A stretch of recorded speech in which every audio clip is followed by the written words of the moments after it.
Good afternoon, everybody. Hello. Happy Monday. It's going to be a great week. I have very long things, long toppers at the top. Just warning you all, no falling asleep, please. Okay, so we've gotten more strong economic news in recent days. On Friday, our economy created more than 200,000 jobs last month. Under President Biden's leadership, we have now created a total of 15.7 million jobs over the last 3.5 years. Yesterday, a record 3 million travelers were screened at airports, a sign that our economy is strong and Americans are back on the road for the summer in record numbers.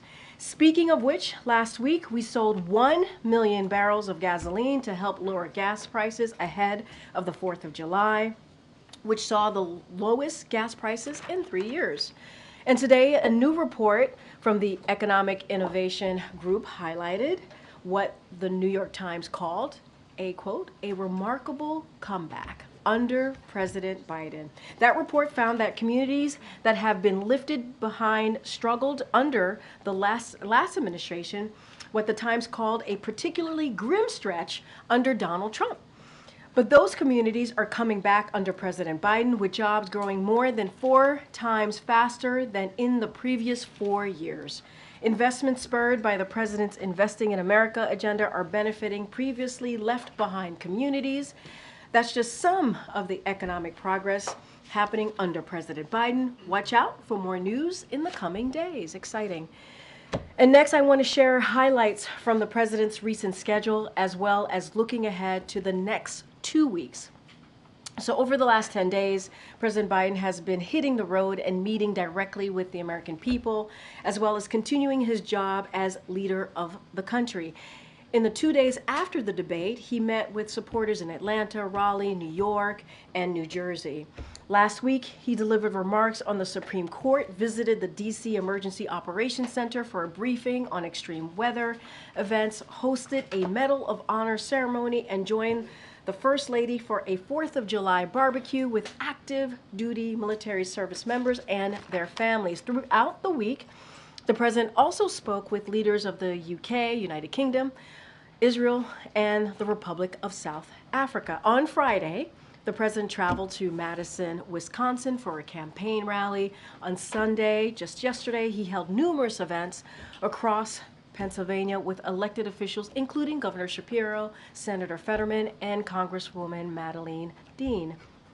He participated in interviews, including joining Morning Joe just this morning, and throughout, the president has engaged with elected leaders, including members of Congress, governors, and local officials. This week, President Biden will speak to national labor leaders of AFL-CIO, host the NATO summit to show the unprecedented strength of our alliance, hold a press conference, a big boy press conference, according to Justin Sink from Bloomberg, who's not here, but Josh, you are here, I see you.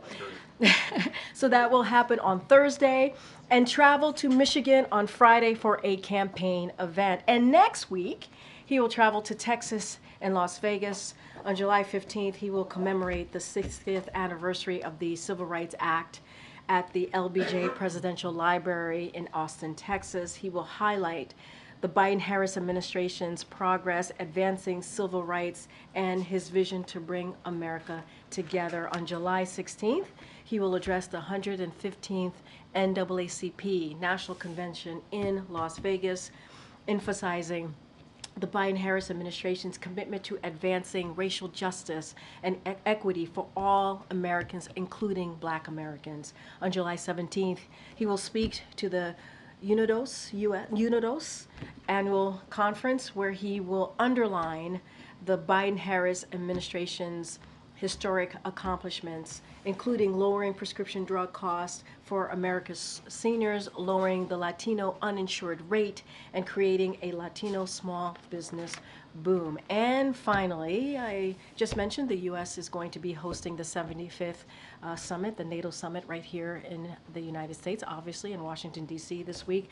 NATO is the most powerful and capable alliance in the world, and President Biden is proud, very proud, to have worked to strengthen it and also expand it. So with that, the Admiral from the National Security Council is here to take your questions on that.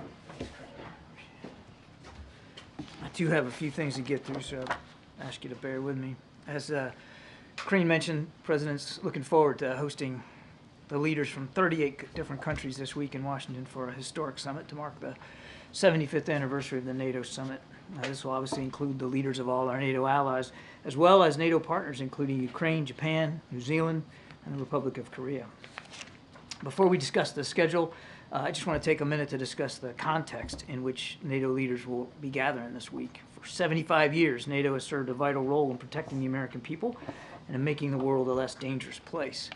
NATO is the strongest defensive alliance in history, and today it is bigger, stronger, better resourced, and more united than ever before, in large part due to President Biden's leadership over the past 3 years. He's worked hard to expand the alliance by welcoming 2 new members, Sweden and Finland, and will officially welcome in Sweden this week. He has spent countless hours rallying the alliance in 2021 and 2022 to build a global coalition to respond to Russia's invasion of Ukraine and to provide indispensable support to that country. And I'll get more on that in just a second. The President has also strongly encouraged greater partnerships between the NATO alliance and friendly nations around the world, particularly in the Indo-Pacific, as you will see. And the President knows that the global threats and challenges that we all face, including from authoritarian actors and terrorist organizations, are inextricably linked. He has also encouraged our NATO allies to join him in making significant investments in our mutual defense and deterrence capabilities. Now, when the Biden-Harris administration took office, only 9 NATO allies were spending at least 2% of their gross domestic product on defense. 2% was the Wales Pledge. That was the goal that every member of the alliance had swore that they would get to. Today, a record 23 NATO allies are at or above the minimum level of 2% of GDP on defense spending. More than twice as many as in 2020, and nearly 8 times higher than when the allies first set that 2% benchmark a decade ago. Now, just quickly turning to the schedule. Tomorrow evening, President Biden will welcome NATO leaders, and he and Dr. Biden will host a 75th anniversary commemoration event at the Mellon Auditorium. That is the site I think you all know when the NATO treaty was formally signed in 1949. On Wednesday, the President will hold his first bilateral meeting with the new Prime Minister of the United Kingdom, Keir Starmer, here at the White House. The President will also meet with the 32 members of the alliance at the Convention Center. And then later that evening, he and Dr. Biden will host NATO leaders for a dinner again here at the White House. On Thursday morning, NATO will hold a meeting with the EU and with NATO's Indo-Pacific partners, that's Australia, Japan, the Republic of Korea, and New Zealand, to deepen our cooperation. And then on Thursday afternoon, there'll be a meeting of the NATO-Ukraine Council, after which the President will hold an event with President Zelensky and nearly 24 of our allies and partners who have signed bilateral security agreements with Ukraine, just as the President did, as you saw in Italy a week or so ago. After that, the President will hold a press conference, I guess a big boy press conference is what we're calling it, and take some questions from y'all. Now, we're working to also set up some additional meetings, bilateral meetings. The only 2 that I can speak to right now are with the UK Prime Minister and President Zelensky, but I have no doubt there'll be additional bilats, and as we get more fidelity on those, we'll let you know. Finally, as customary for summits the United States hosts, there'll be a Leaders, Spouses, and Partners program hosted by Dr. Biden. Now, if I could just quickly turn to Ukraine, because back to the context for what this meeting's all about, I think it's important to just do a quick update here what the situation is on the ground. Since the passage of the supplemental in April, the President has authorized 7 security packages to help Ukraine, including 5 drawdowns of munitions and equipment. The resumption of that U.S. aid has made a significant impact on the battlefield. Instead of the nightmare scenarios that were predicted several months ago about what we could see heading into the NATO summit, we've seen the situation stabilize.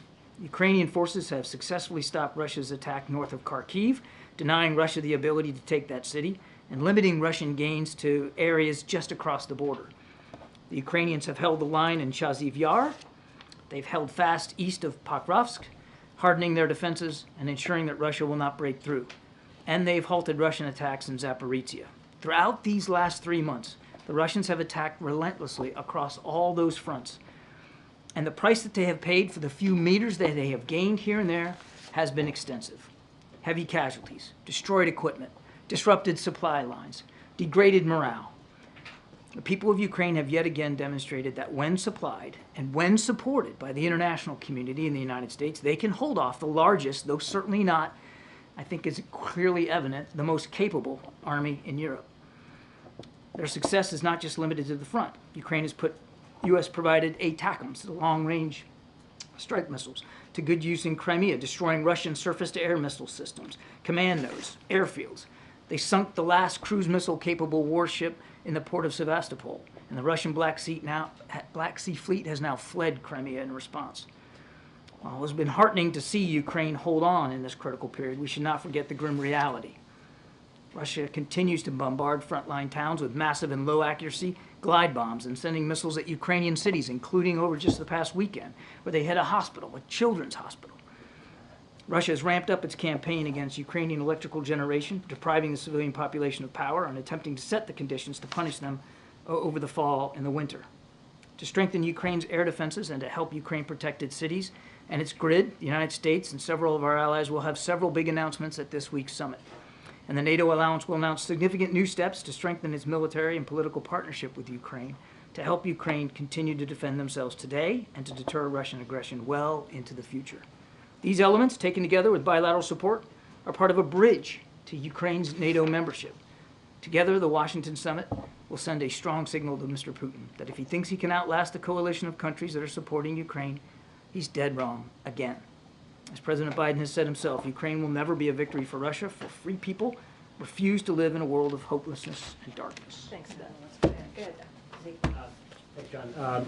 You mentioned the context of this summit this week. It's also the first time the president interacted with these world leaders since that disastrous debate against former President Trump 10 days or so ago, where the president struggled to confront the former president on all sorts of things. What is the president's, does the president feel how does he plan to reassure American allies in NATO that he's up for the job now when he couldn't confront Trump on stage then? I think the question presupposes the notion that they need to be reassured of American leadership and President Biden's commitment, and I don't believe that's the case. We're not picking up any signs of that from our allies at all, quite the contrary.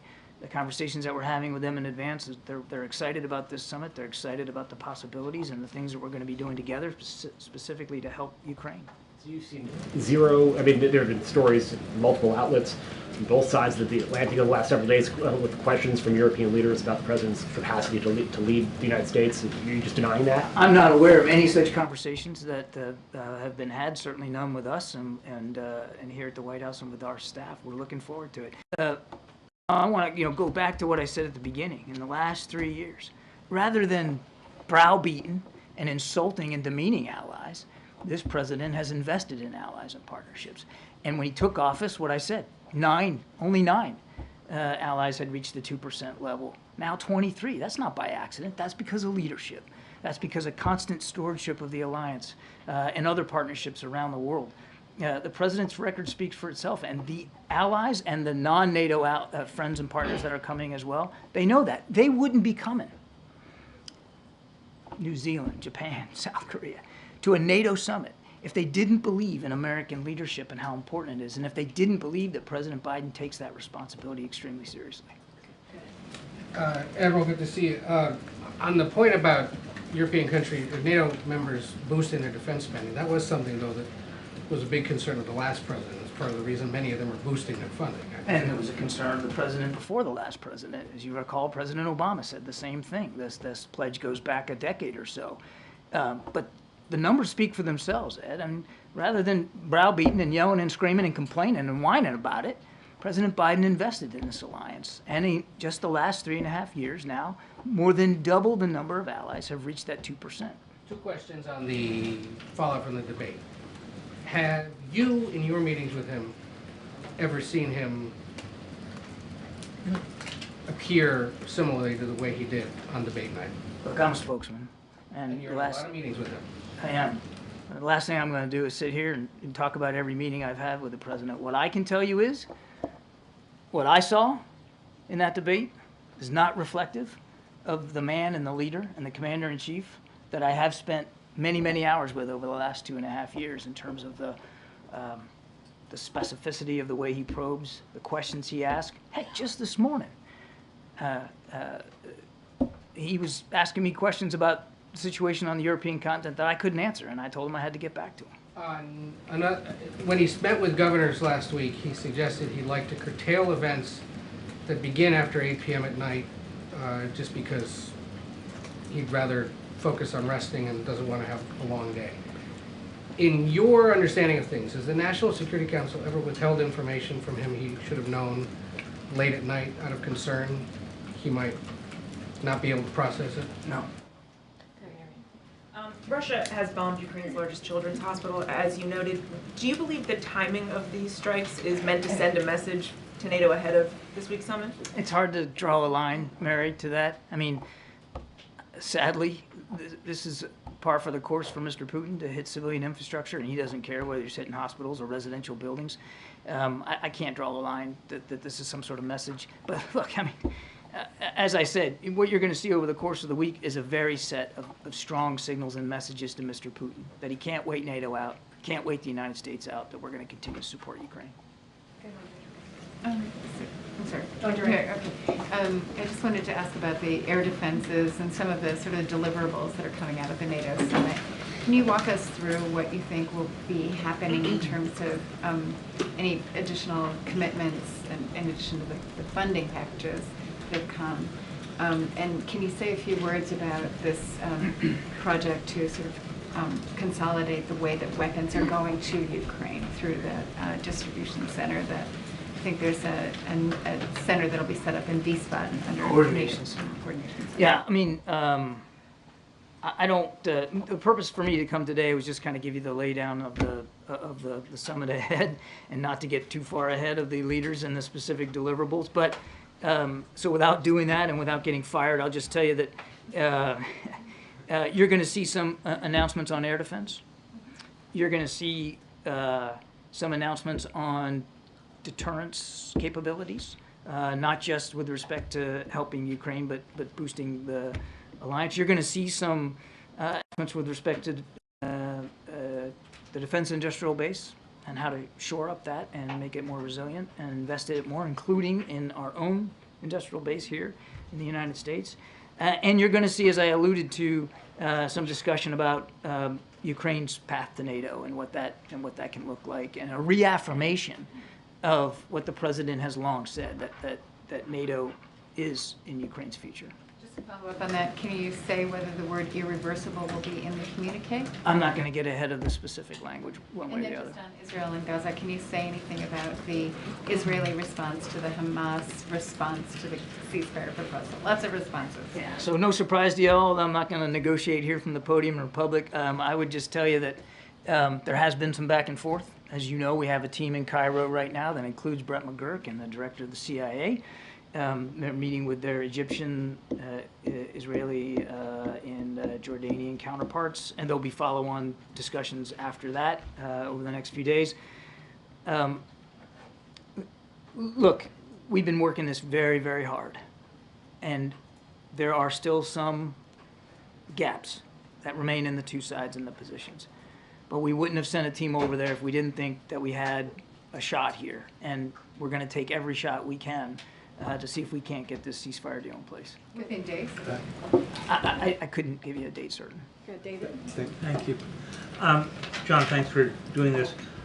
First, just to follow up on the communique, even if you can't get into irreversible, the president's objection last year and Chancellor Schultz's objection, if I remember Vilnius correctly, was that neither one of them wanted a date set for fear, I assume, that the United States and its allies would be drawn into the ground war if Ukraine was still at war while a NATO member.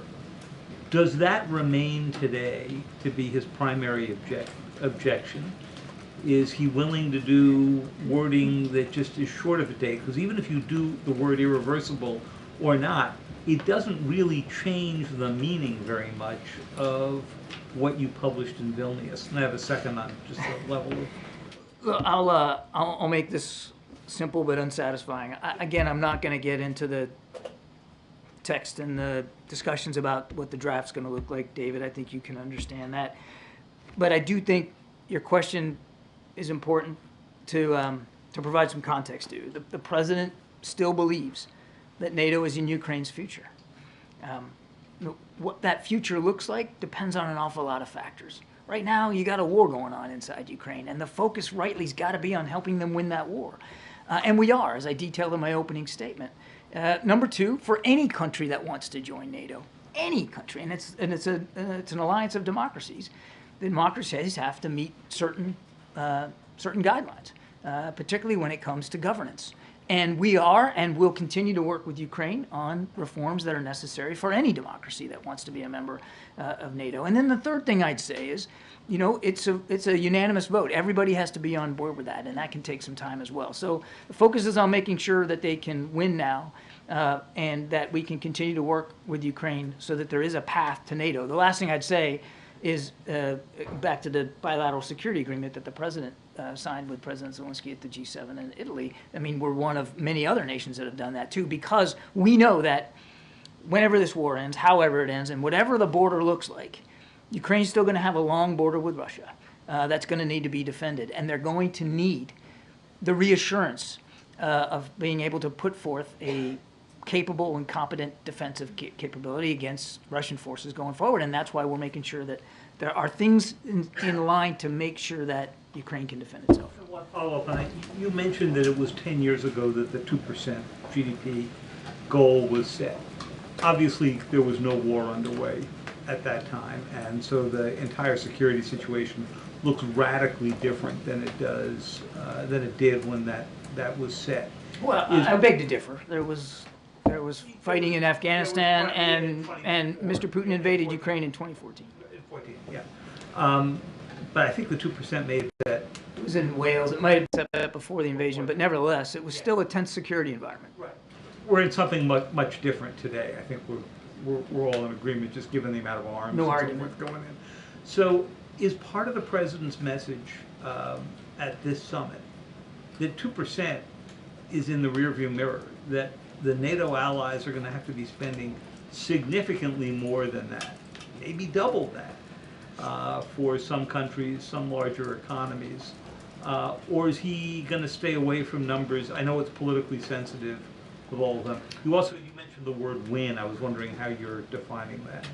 Okay, there's a lot there. The president's not going to set a new bar or a new level of GDP spending on defense here at this summit. The goal is 2%. It was a commitment everybody made 10 years ago. Not everybody's there. Most of the remaining nations that haven't reached 2%, most of them, not all, are working on it and are getting there. And so I think the president wants to focus on that. Wants to laud and commemorate those who have, but also make it clear that those who haven't still have some work to do. On win, I think we've been consistent about this. I mean, at least I think I have. I mean, we want all of Ukraine's sovereign territory respected, which means we want no Russian forces in any part of Ukraine by the internationally recognized boundaries. John, you just said, answering a question to Zeke, you're not picking up on signs of allies needing reassurances when it comes to President Biden. But the allies also look for a secure United States.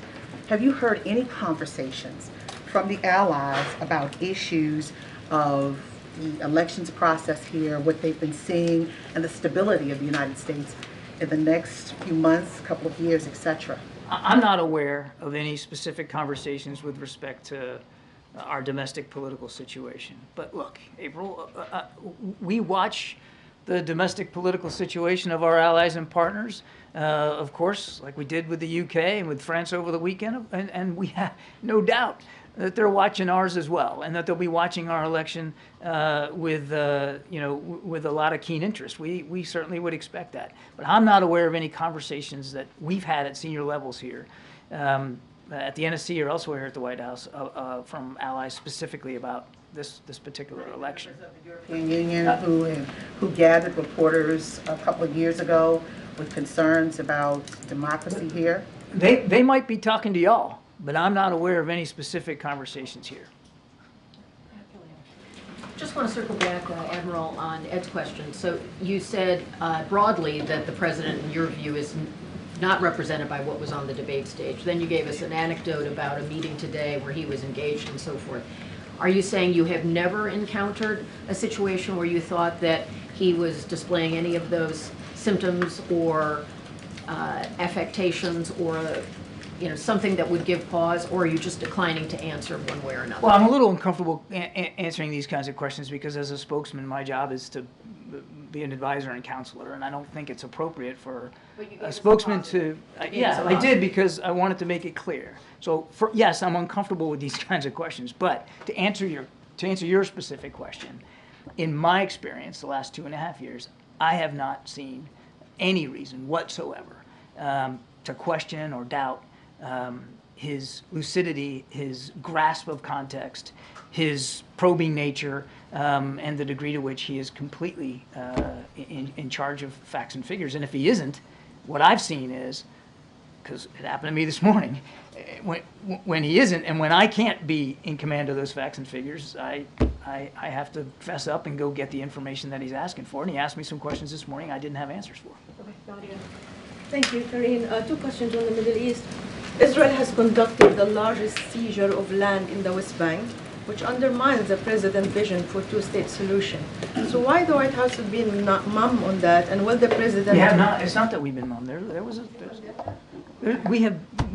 was a statement put out by the State Department about this call for settlements. Nothing's changed about our view that settlements continue to be counterproductive to peace and stability and the possibility of a two-state solution. We don't support that.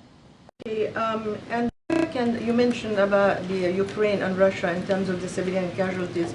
The UN said today that actually half of the facilities of UNRWA has been hit, and 520 people have been killed in addition to the aid workers. So do you still believe that Israel is doing what it takes to protect civilian lives, including women and children? We certainly believe that they need to continue to do more to protect innocent civilian life.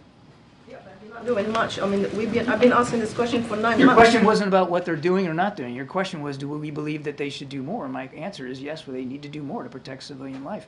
And we're going to continue to have conversations with them about how they're prosecuting these operations. Thanks, John. Just sticking with the Middle East, but connecting it to the other big story. During the ABC News interview on Friday, George Stephanopoulos asked the president, was he, quote, the same man today that you were when you took office 3.5 years ago? And the president's reply began, in terms of successes, yes, I was also the guy who put together a peace plan for the Middle East that may be coming to fruition. Now, it may or may not be coming to fruition, we don't know. We do know 38,000 people have been killed in Gaza, almost 2 million displaced, and according to UNICEF, 1 in 3 children under the age of 2 is suffering from acute malnutrition. Does the president consider his Gaza policy a success? The president believes wholeheartedly that this ceasefire proposal that we are trying to get done will make a big difference in terms of not only temporarily ceasing hostilities, but potentially giving us an opening to end this conflict. It's important to remember how this started, and you talked about our Gaza policy. I'll state it for you again. We want to make sure Israel has a right to defend itself from the kinds of attacks it suffered on the 7th of October, which I know is easy for people to forget. 1,200 people slaughtered, most at a music festival. Number 2, that Israel's doing everything they can to protect innocent civilian life. Is it enough? No. They need to continue to do more. And that we are doing everything we can to give humanitarian assistance into the people of Gaza. That's our Gaza policy. And as the president has also said, we would be and will still continue to be willing to adjust the policies that we are executing with respect to Gaza as we see things unfold on the ground. But the broader question was, does he consider his policy to have been successful? Israel is defending itself against a terrorist attack, so we can check that off. Humanitarian assistance continues to flow. In fact, if it wasn't for the United States, I dare say that not a fraction of the humanitarian assistance that is getting into Gaza would get in. Is it enough? No. And the Israelis have taken some steps to be more precise, more discriminate, and more careful in their operations. Is it enough? No. So we're going to keep at it. We're going to keep working on this. Is it enough? No. The president described Israel as bombing, indiscriminate bombing in December. 7 months have passed and you have paused one arms shipment, as I understand. Is that correct? That's right. Is there a question here? Do you think that that's an effective response to indiscriminate bombing of a civilian population? It's never right to be conducting indiscriminate bombing of a civilian population. That's why we continue to work with the Israelis to be more precise, to be more careful. All right, just a couple more. Go ahead, Michael. Sorry. Hi, Admiral. Can I just start with the Middle East as well? Hamas has accused Netanyahu of putting obstacles in the way of the ceasefire deal that is being talked about now. Does the US think that Netanyahu's government is doing everything it can to secure the ceasefire deal? We're working hard to get that ceasefire deal in place. I'm not going to negotiate here in public or talk about who's saying what and who's doing what. We have seen both sides now, as Andrea rightly asked in her question. We've seen both sides come out with some public statements with respect to the text.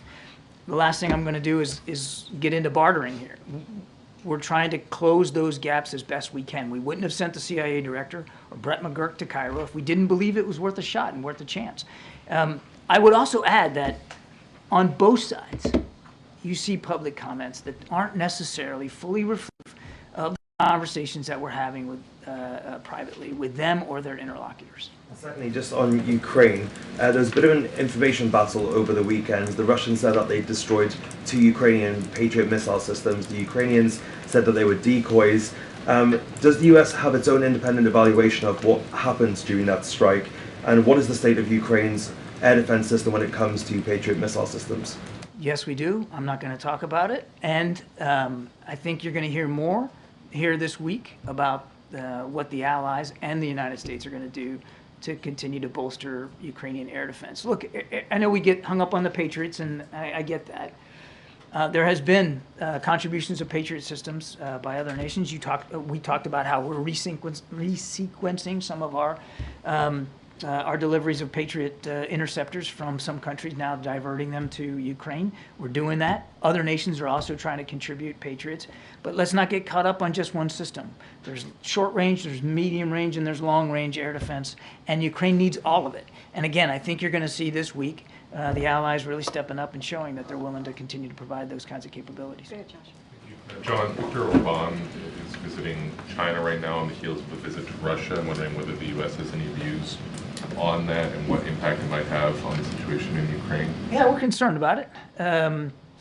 It certainly doesn't seem to be productive in terms of trying to get things done in Ukraine and trying to move forward to achieve this just peace that President Zelensky continues to work hard, and we continue to try to operationalize. But yeah, it's concerning. Was there any advance notification given to the U.S. on either trip, Russia? None that I'm aware of. Can I try one more time on irreversible? Does the U.S. Yes, have a you can try. Yeah, worth a shot. Does the U.S. have a position on the inclusion of that word? Our position is that NATO is going to be in Ukraine's future.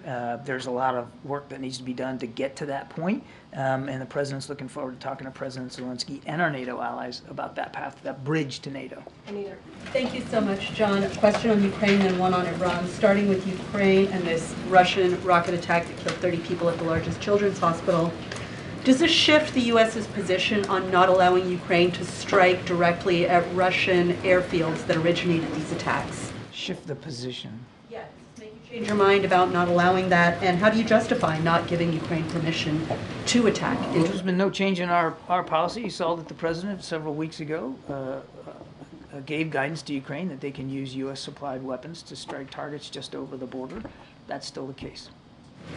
On Iran, we've heard the U.S. say that this presidential election was not free and fair, that they have doubts that this is going to change anything meaningfully, but we've also heard the U.S. say that they will negotiate or do diplomacy with Iran when it serves our national interests. So is the U.S. now ready to resume nuclear talks, other talks, or make any diplomatic moves with Iran in light of this new president? No. Okay, Ariel. I'm sorry. No, can you elaborate, please? Well, it seemed like a pretty easy question to answer. No, we're not in a position where we're willing to get back to the negotiating table with Iran just based on the fact that they've elected a new president. they're still supporting terrorist groups like Hamas and Hezbollah. They're still supporting the Houthis as the Houthis attack ships in the Red Sea. They're still attacking shipping as well. And they're still supplying drones and drone technology and drone expertise to the Russians so that the Russians can continue to kill innocent Ukrainians like they did over the weekend. So no. A bit more moderate. Do you see any opening? We'll see what this guy wants to get done, but we are not expecting any changes in Iranian behavior, sadly. We got Ariel, go ahead. Thank you so much. John, this morning the president said that France rejected extremism during the latest parliamentary election and expressed his confidence that the United States would also do so. So France has a very different electoral system, as you know, so why this optimism from the president? And more broadly, was there a sense of relief in the administration that the election turned out the way it did? I think it's pretty clear from the election that the far right didn't find the person that it wanted to find, and that compromise in a democracy is going to have to still be the watchword in France as it is here in the United States. And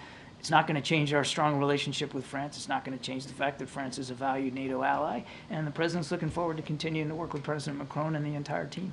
All right, last question, go ahead. Thank you, Karine. Thank you, Admiral. I was just wondering, with the renewed spotlight and scrutiny on President Biden in public settings this week, how he's preparing for the NATO summit, how you guys are deciding how many questions to take at the press conference.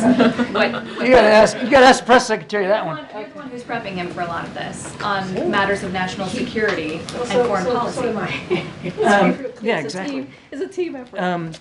I will let Karine talk about the press conference, the big boy press conference I think y'all are planning to have.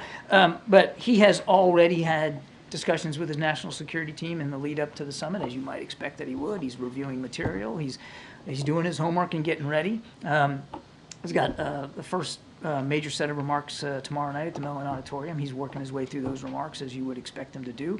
And he's getting ready for at least the 2 bilateral meetings that we know he's going to have specifically with the new Prime Minister of the UK and President Zelensky later in the week. So what I have seen from my perch is the normal amount of preparatory work that he does before a major international conference. No different than how he prepared for the G7 or for the events in Normandy or previous international fora. So it's pretty typical from what I've seen. And do you expect Vice President Harris to play a role in the events this week or to take any meetings during the time that she'll be in Washington? I can't speak for the Vice President's staff and team, but I can have them get back to you about what her schedule is going to look like. Thank you so much, Admiral. Thank Appreciate you. it. Thank you. Thank you so much. Thank you, Admiral. Okay, well, all the debate questions have been answered. Press conference answered. Let me close my book and get out of here. Hi, Zeke. Thanks, Karine. My first to you is on the credibility of this White House when it comes to talking about the president's health. When you were here last Tuesday, you were asked if the president had had any medical examinations since his physical in February, or that included the time period after the debate. You said flatly no.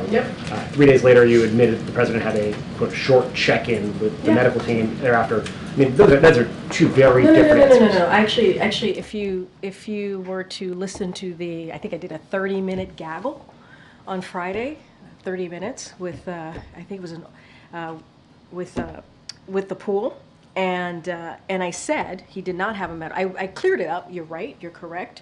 I said he didn't. I still stand, but he didn't have a medical exam. I said that in the gaggle, and you're right. I said that in the briefing. He had a check-in.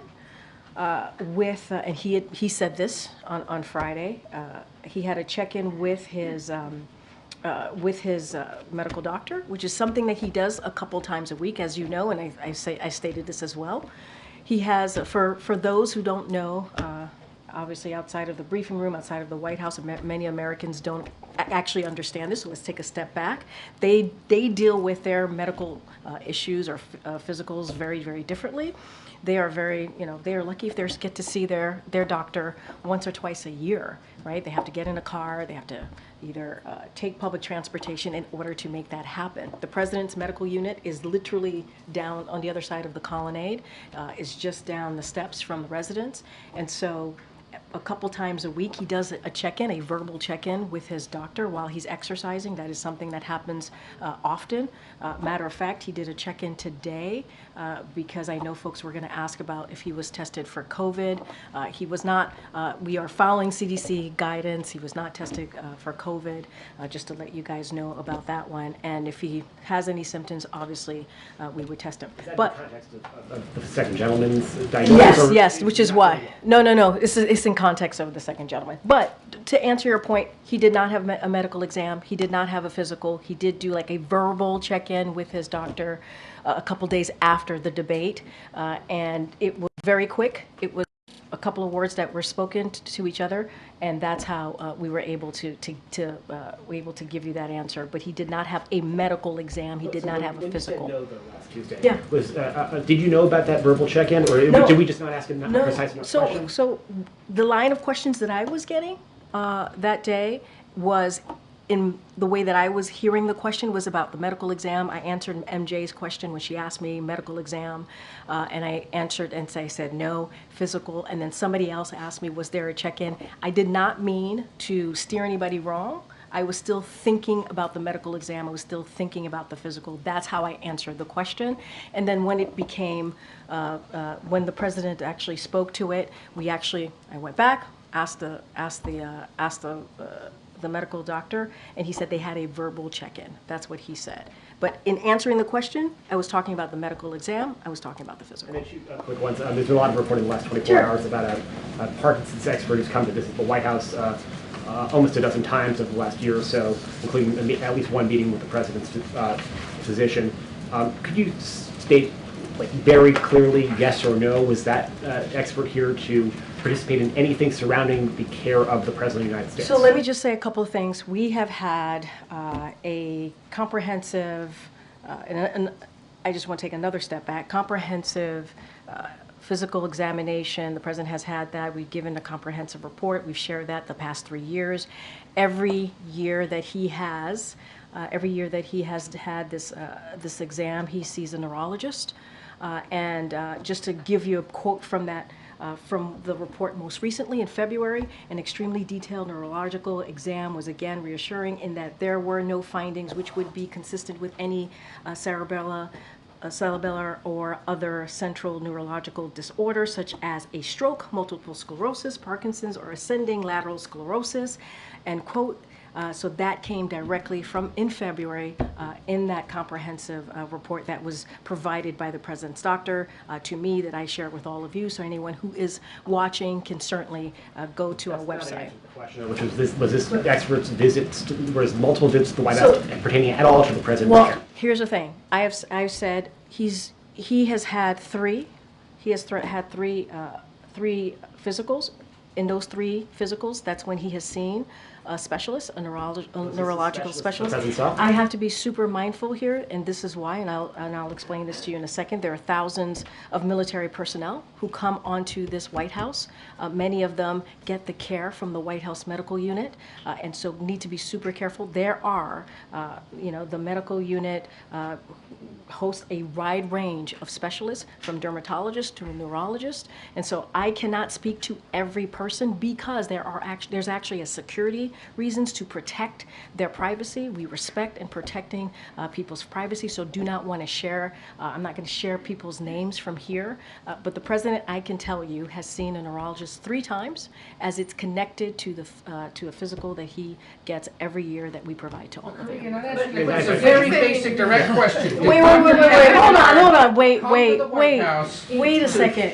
8 times, or at least once, in regards to the president specifically. Hold on a second. That much you should be able to answer by this point. Wait, no. No, wait a minute. Ed, please.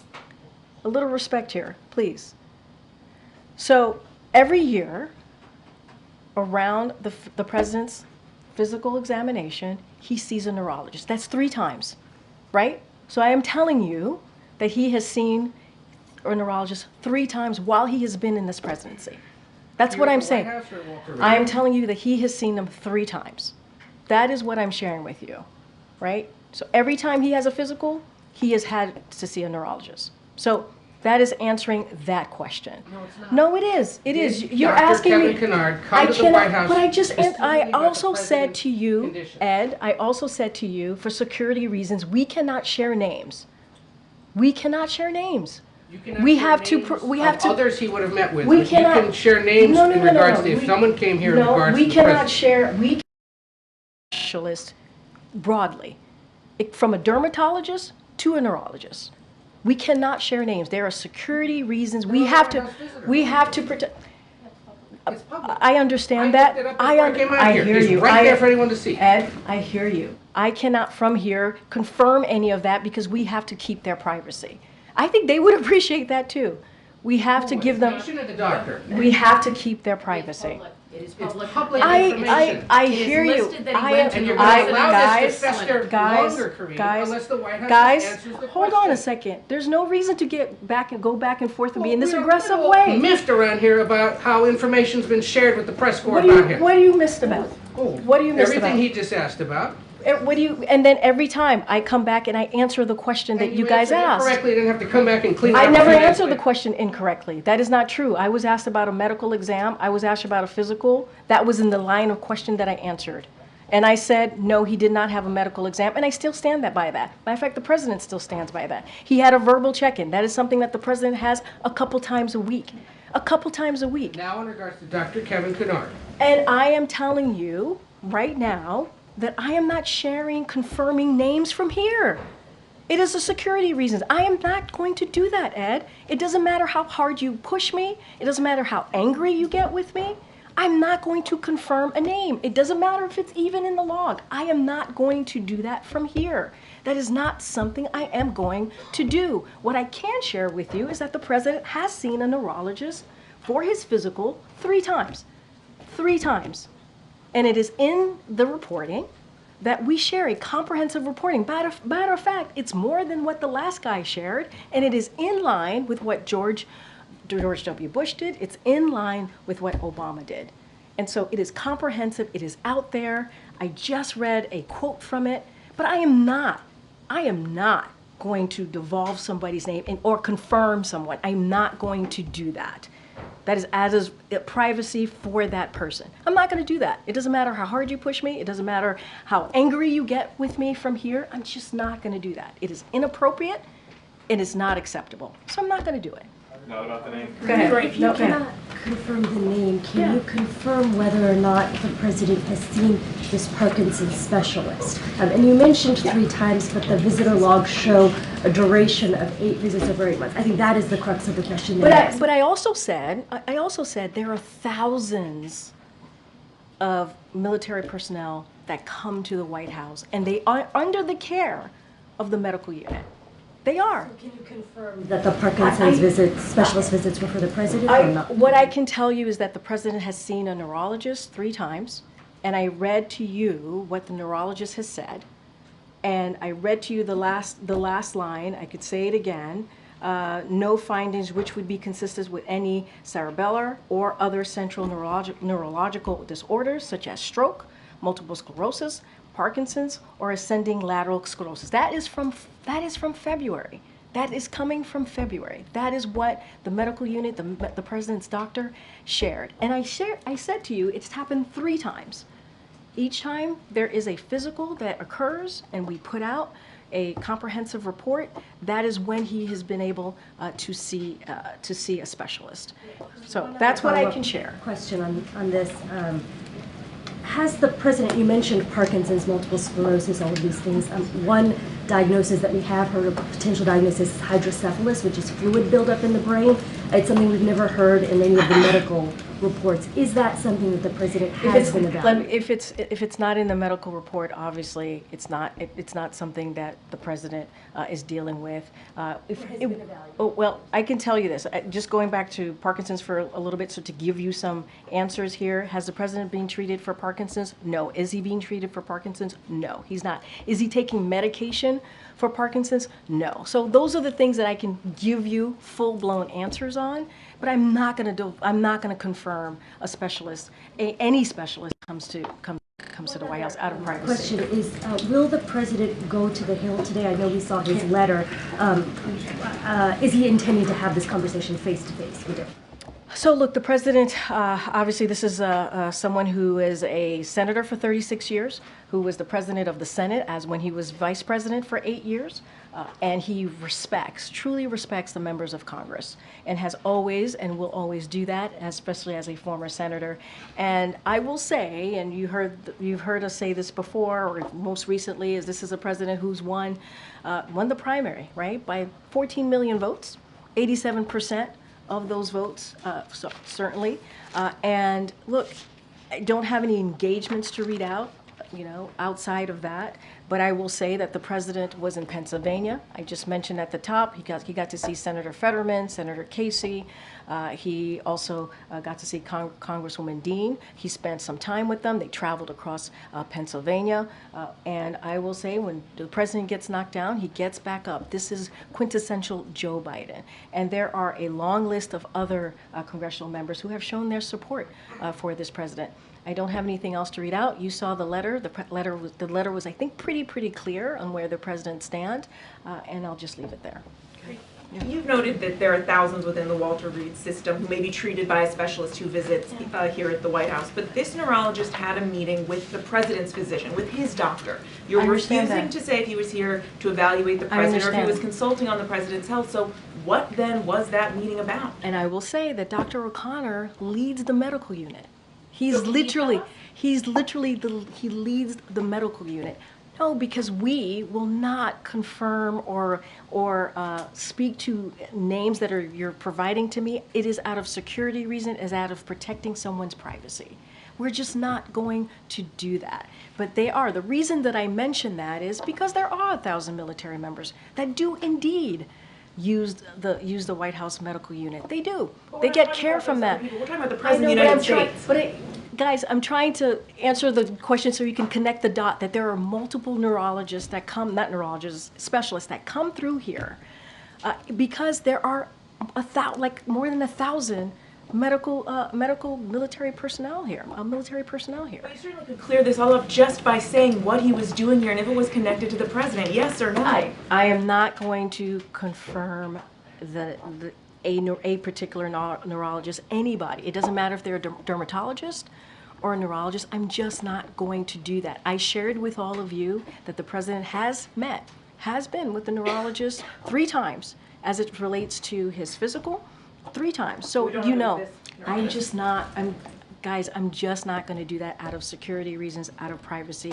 It is not something that I'm going to do. A measure of privacy we have to be able to give people from here. One other question. The president's doctor, you say, has seen no reason to evaluate him for Parkinson's since his physical in February. Is that based on these verbal check-ins that you've been describing, based on his public appearances? Wait, say that one more time. You've said that the president's doctor has seen no reason to evaluate him or reevaluate him for Parkinson's since that physical in February. What is that based on? Is it these verbal check-ins? I never said that. That's what the White House has said. Well, what I have said is that he just had a physical just in February, and the physical was very clear. It was a comprehensive physical. We gave out a report on that, and as it relates to the check-ins, that is something that is common. The president has a medical unit that is literally down the hall that he's able to check in with when necessary. They normally do it while he's exercising. That is not uncommon. It is very different. It is very different than any everyday American. They do not have that option. They do not have that access because he's president of the United States. Every other president has had that access, and they are able to do that. So just to be clear, yes or no, has his physician seen a reason to reevaluate him since the February physical? No, the comprehensive report that you all have stands. The president obviously will have another physical, and we'll wait for that physical. Great. So the president has said twice that he's had neurological evaluations as part of his physicals, in these various interviews today and also on ABC. But there have been a number of people who have said, listen, why don't you have a cognitive test just to rule out that there are any issues? Would the president you know, would you counsel him to do that just to sort of put an end to these questions? Andre, I hear you. The neurologists have said it is not warranted. The president himself, he said it today, he said it multiple times, and the doctor has said this. Everything that he does day in and day out as it relates to delivering for the American people is a cognitive test. And that is what the medical doctor has said. That is what the specialist has said. I just want to take a step back for a second, because I do take offense to what Ed alluded to. You know, come out here, every day there's a press briefing, and we do our best to give you the information that we have at the time. That's what we do. And we understand that the freedom of the press, we respect the freedom of the press. You heard me talk about this last week. I appreciate the back and forth that we all have. I try to respect you, and I hope you try to respect me. And we literally do everything that we can. My team does everything that we can to make sure we get the answers to you. That's what we do. And sometimes we disagree. Sometimes we are not in agreement. But you know what? That's democracy. That is what is important, to have that healthy back and forth. And so to say that I'm holding information or allude to anything else is not unfair. It's really, really unfair. I think people who are watching and have been watching this briefing for this past week could say that we are doing our best in this briefing to provide the information that we have. And I will admit, I will be the first one to admit, sometimes I get it wrong. At least I admit that. At least I admit that. And sometimes I don't have the information. And I will always, always admit that. But I do take offense to what was just happening at the beginning of this briefing. It's not okay. Go ahead. We are seeking clarity. I understand that. And I think what we're trying to say is when a name is in a public record on a waves form, that it is in the public domain.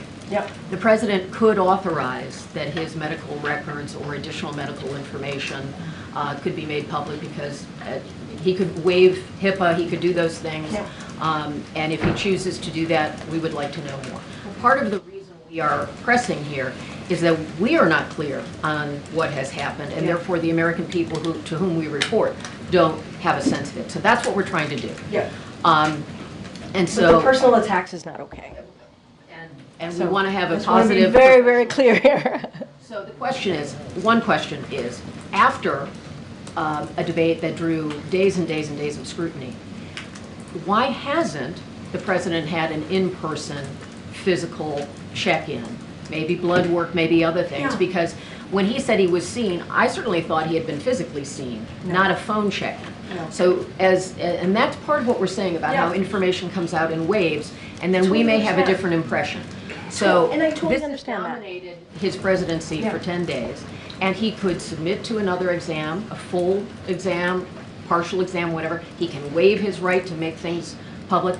None of us are asking about the military members who might be seeing a physician here. None of us. We are only asking about the president's well-being. Understood. And so that's why we want to understand. When you see on the public records that a physician with his specialty has come to the White House, gone to the residence clinic, and met with the president's physician, we feel like there is more to be said there, and that's what we're asking. And I understand that, Kelly-O, and you know I respect you wholeheartedly, and I've known you for some time.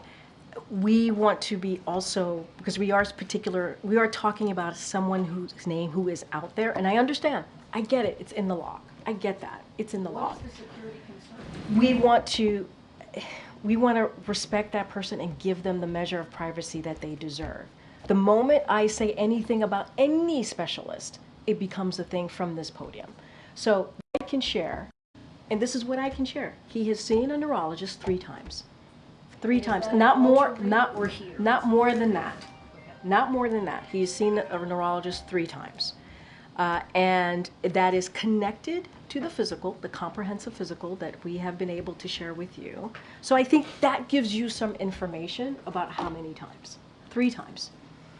And the reason why I am sharing that there are thousands of military personnel, so you also have an understanding, because there are 1,000 military personnel that comes here, and that not just comes here, but under the care of the medical unit, right? They get care from the White House medical unit.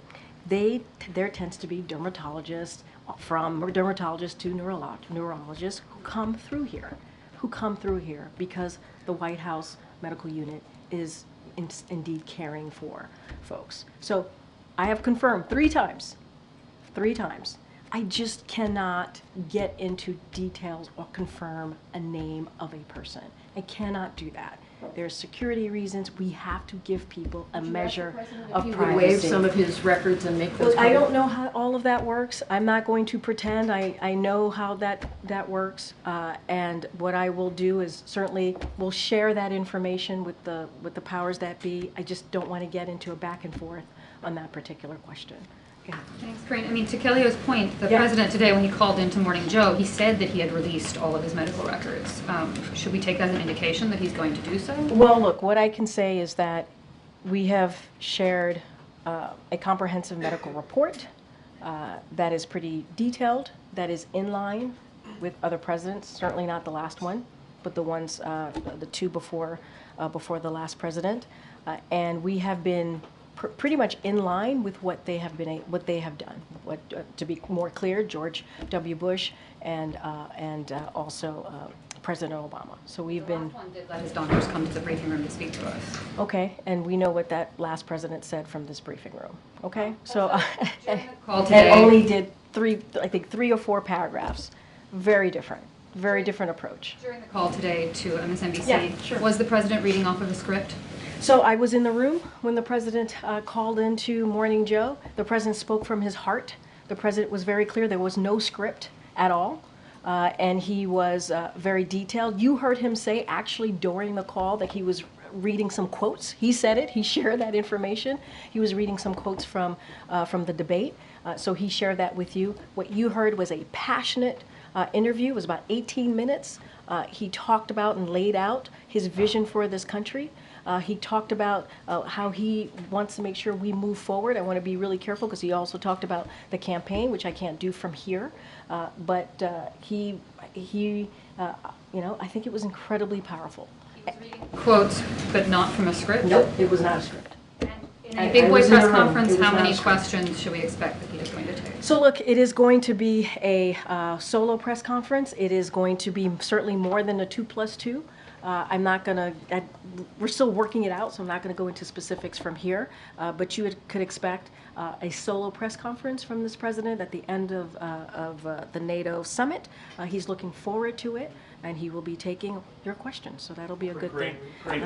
Something different. Great.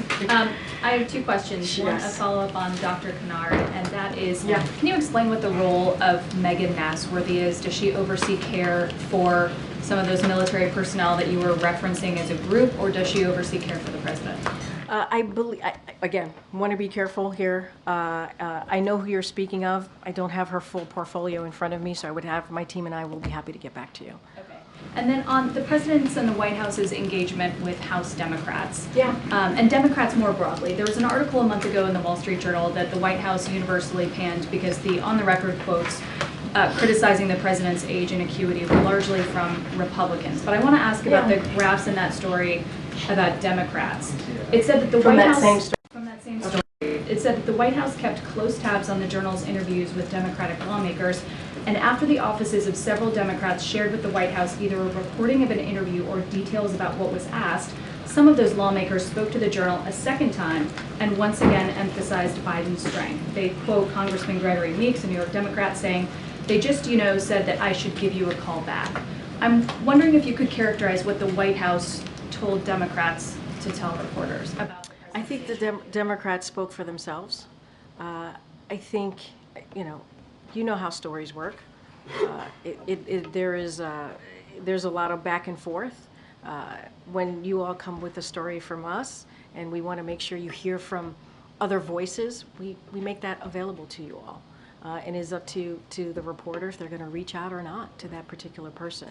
But we expect and we anticipate and we understand that it doesn't matter who, if it's a congressperson or a governor or any elected official, they're going to speak for themselves. They're going to speak for themselves. And I would say that Representative Greg Meeks has also been very supportive. If you fast forward to where we are today, Representative Meeks has been very supportive of this president, continuing, moving forward, and we've heard from many others. CBC more broadly has been very supportive. We heard from the chair, Chairman Hosford, from the CBC, and so that is the type of support that we continue to see. So there hasn't been outreach by the White House to Democrats who might have misgivings about the president's age or acuity to have them say positive things about the president publicly? I'm not really, I don't quite understand where you're going with the question. I think I explained it. Sometimes when you all are working on stories and we want to hear, we were trying to provide supporters from the president, that is not unusual. And it is up to the reporter to reach out or not. And so that is something that we certainly do. That is something that, that is not uncommon. But what I would say more broadly, there are congressional members, as we're talking about what's happening in Congress, as we're talking about the president's outreach, as we're talking about, how we move forward. There are congressional members out there who have been incredibly supportive. We have to remember there are hundreds of House members, and so. There are folks out there. The president's outreach today and tomorrow So ahead of these all conference and all caucus meetings. So what I can say is that, as you all know, the president has done some outreach. He's spoke about it himself. I can say, as of today, he is engaged with dozens of members, whether in person or on calls. We saw him engaging with congressional members over the weekend. We saw him doing that on several of the trips that he has done over the past 10 days. There have been about 6 states that he's been able to stop over and engage with supporters. So he's been able to do that. And there's a long list. I'm trying to spare you the list here, but there is a long list. Senator Chris Coons, Senator John Fetterman, Senator Alex Padilla, Senator Chuck Schumer, Senator Bernie Sanders, Senator Raphael Warnock. It goes on and on. Representative Clyburn, Al Green, Horsford, as I mentioned already. There has been a long list of, we believe, incredibly supportive congressional members who have continued. That have been provided to us from the campaign too, but I'm wondering if the president has spoken directly with Leader Schumer and Minority Leader Jeffries in the last 24 hours, and whether the president. I hear you. We shared that just last week that the president spoke to the leadership. Obviously on the Democratic side. Has he spoken to them since yesterday? I don't have anything to read out to you as far as what we've shared with you last week, but the president has been in regular touch. And those conversations went very, very well. I think he mentioned, in particular, Leader Jeffries, that went almost for an hour. The president said that himself. He said how much they had a very, very good conversation.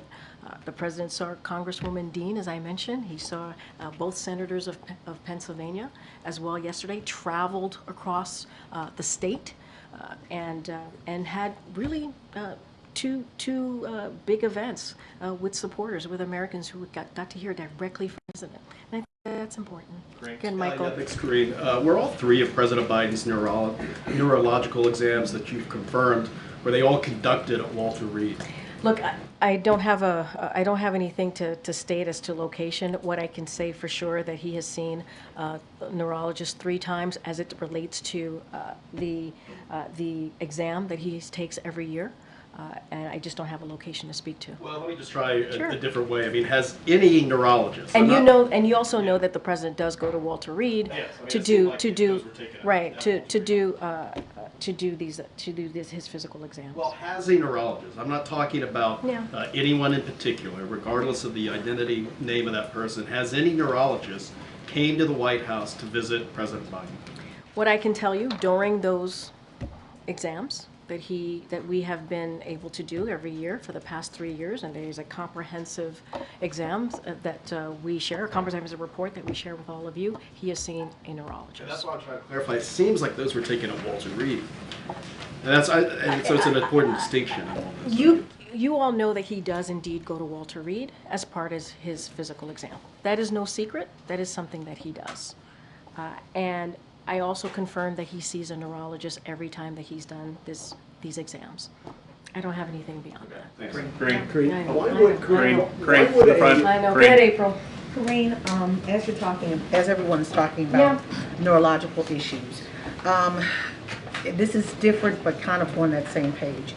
The president has had 2 aneurysms, okay?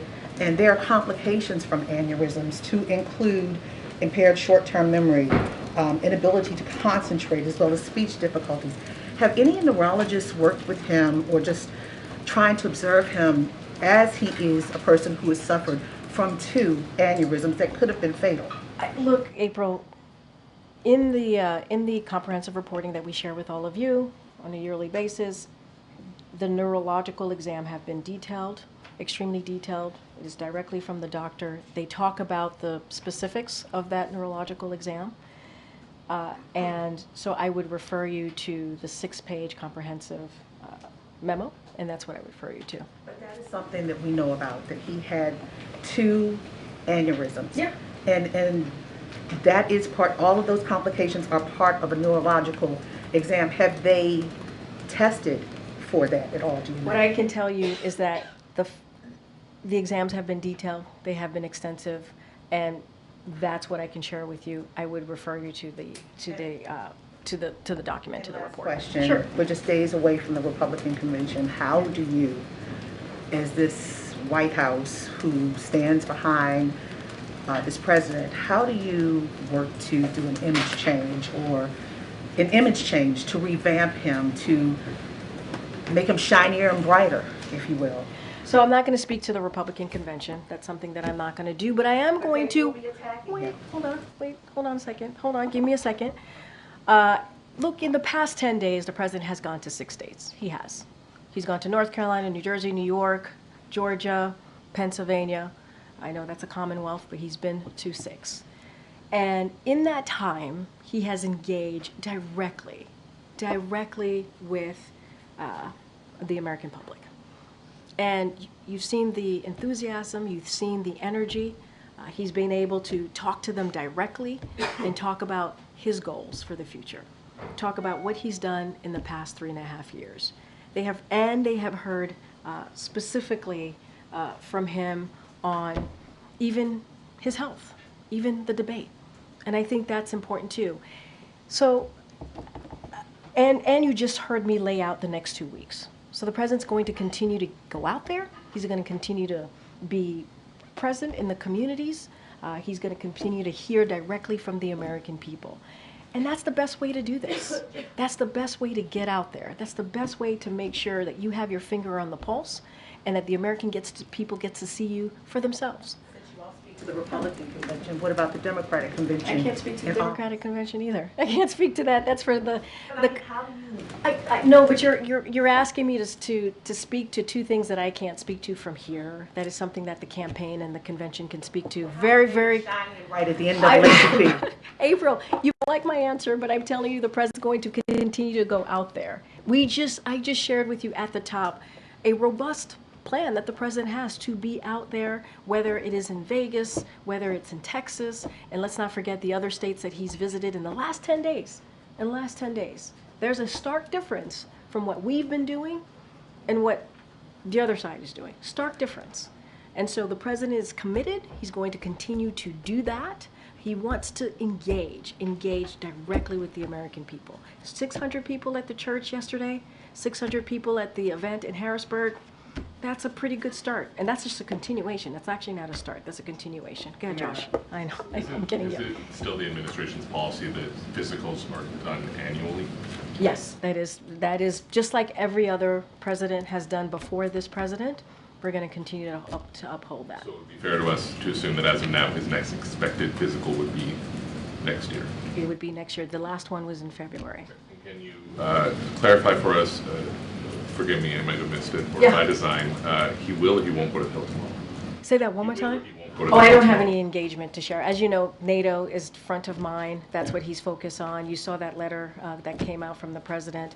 He's going to be focusing on the more than 30 world leaders that are coming here for 75th anniversary of NATO, continuing to show the strength of our alliance. I think it is something that the president's very much looking forward to. And you'll certainly hear from the president on Thursday when he gives his press conference, his big boy press conference, as your colleague Justin has stated many times. I'll give him your regards. Yeah. We shouldn't expect then some sort of big outreach push to member Democratic. I mean, look, We have shared, I just shared that he has done dozens of calls, not just calls, but also face-to-face, as he did in Pennsylvania. His team, campaign side, they're going to do their thing, we're going to do our thing on our side. And he, respects Congress, and so he's in regular contact with them, and that's what you're going to continue to see. All right, thanks everybody. Thanks everyone.